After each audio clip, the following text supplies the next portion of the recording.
Hey, good morning again. I'm Steve Carpenter, Chief Supply Chain Officer for Yakima Chief Hops, and here with my brother Brad, who's out on the ranch, and we are here to give you another harvest report. It's September 14th. We're probably just a little over halfway through the harvest, and it just seems like it's 2020, so we have a different pestilence every week. We no sooner got off the air last week when a nasty windstorm hit the valley here, and really the entire Pacific Northwest came out of the Northeast and caused some pretty significant damage on the north and the east end of the hop yards that were still left unpicked. And spent the week kind of doing assessments. We think that maybe somewhere in the 3 to 6% range on the remaining varieties might be a good guess.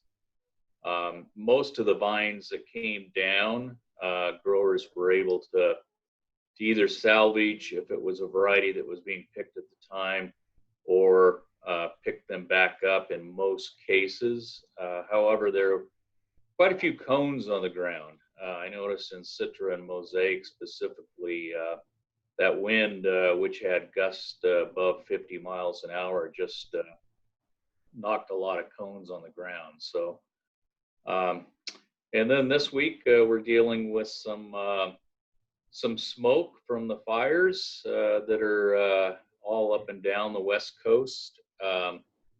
We don't like to breathe it, certainly don't like our folks working out in the fields to breathe it, but in terms of hop quality, we don't see any issue with smoke. We had worse conditions a few years ago that lasted almost through the entire harvest, and didn't see any significant issues with quality. We don't anticipate any this year. I know the sensory folks that check the hops when they come in are not concerned about it, and we certainly we hope it lifts, just because it's kind of miserable breathing the smoke, but we'll see how that goes. Brad, what's going on out on the farm now? What variety are you guys picking? Well, we have both of our ranches currently harvesting Mosaic variety. Some of that Mosaic is a little bit, we had to get to it a little earlier than what we wanted because of the wind damage, which created a little bit of an issue where one field was getting a little bit drier than what we wanted to see. So we went ahead and harvested and got it out of the way. The quality is still very good. So we expect to be into Mosaic for probably another 4 or 5 days and have that completed. And we have, we'll also bump back into some Citra. So when that windstorm came in, it definitely was gusting up to, I heard, 40 plus miles an hour. And most of our ranch was spared fairly well, but on the east properties, northeast side of each yard is where we are affected the most. And we actually rearranged our harvest schedule a little bit to go harvest some of those Citra varieties ahead of some Mosaic, in order to get them off in time to, like Steve said, to get the vines picked up and while they're still in good shape. So yes, we did lose some cones on the ground, and never fun to see that kind of storm come in, but I think the measures we took mitigated the effect of it. Yeah, the lucky thing, there was a yard of nugget, I believe, in Oregon that the entire trellis collapsed.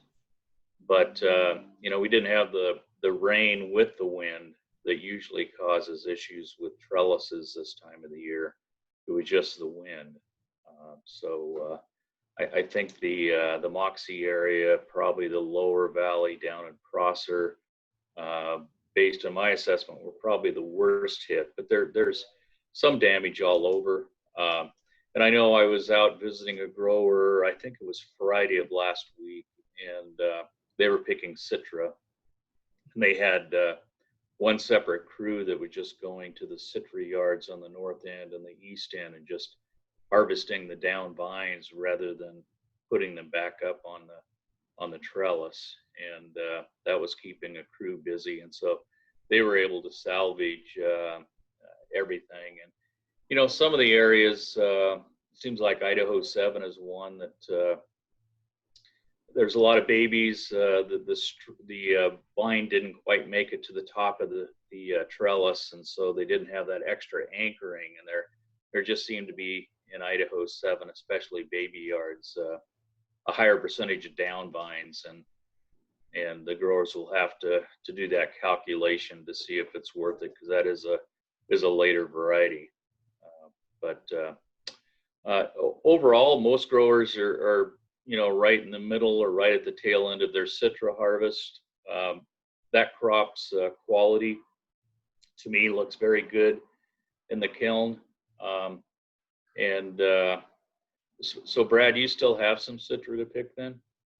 Yes, we do. We have, I think, 2 more yards of citra remaining. We'll be out of mosaic tomorrow and back into citra on one of our ranches. We wanted to get some citra, like I said, on the east side properties, and quality is still very good. There is a little bit of, on the edges and north sides of the yards, a little bit of discoloration in the cone, but not much, and it blended in really well.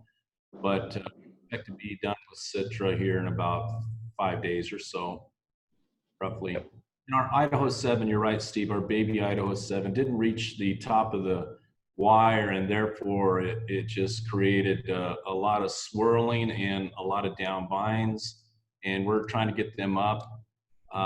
So we'll have to look at that and see how it goes. But I would imagine there'll be some cones that'll be blowing out through the machine that have dried out, separating it from the good green cones. But it's a later variety. It's our first year with it, so we're still learning about it, but we expect to harvest that within 7 or 8 days, roughly.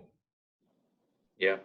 And, we are getting some alpha varieties starting to come in. Nuggets down in Oregon, a few CTZs are starting to roll in as well.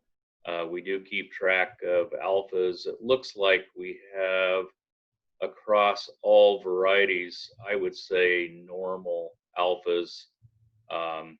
We haven't really picked enough CTZ to know, but it looks like possibility it might be slightly above the 5-year average, but we don't have enough pick to really know what a trend is. Another bit of good news is we do track, our seed content as well. We have very few lots that are problematic, and overall our seed content seems to be trending downward, which surprises me because we had kind of a cooler bloom season, and sometimes when you have that extended bloom season, you have higher seed content. But so far it looks pretty good as far as the seed goes as well. So you've got the Idaho 7 to pick. You're into mosaics. You got a few more citra. What other varieties out there do you have, Brad? On our ranch, right after we complete the citra mosaic, we've got a few experimentals out of the research program, little 1-acre plots that we'll need to harvest. We'll be into Talus and HPC 630, which we have a little, some acreage of both. We're taking dry matters on them today to kind of determine how they'll fit in our harvest lineup. And we'll be on to a Tandem, Equinaut, Pato, and a little bit of Warrior after that. Yeah. Pato is one that appears to me might be off just a little bit as well from our yield, our normal yield projections on that. But we'll see. That variety has very high alpha acid content readings, so maybe we can make up for it there. But that's usually the last variety that gets picked, so we'll know more about that here in another week or two. But The guys down in Oregon are some of those guys will be finishing up this week. Again, they started a week earlier than Idaho or Washington, so congratulations to those guys. They have had, with all the fires and with the wind, they have had to deal with some electrical grid issues down there in Oregon. They've had to shut down some grids to kind of reduce fire and mitigate wind damage. So I know I've talked to a couple growers that were concerned about that. They'll be able to get the crop off, but it's 2020. It just seems like every week is a different. Yeah. It just keeps coming. Yeah. Here, Steve, that we'll be glad to finish harvest because you don't know what's going to be thrown at you. But we've had some curveballs thrown at us, and we're hanging in there as a group of as an industry. But yeah, I think everybody will be glad when harvest is over this year. Yeah. So, with that, any other closing comments you might have, Brad? No, other than I agree with you on the smoke. We had it a couple years ago, very severe. Similar than this, maybe it was a little longer in time, and it apparently didn't have any effect on beer quality and or hop quality. So that's not a worry to have at this time. Yeah, we'll continue to monitor that.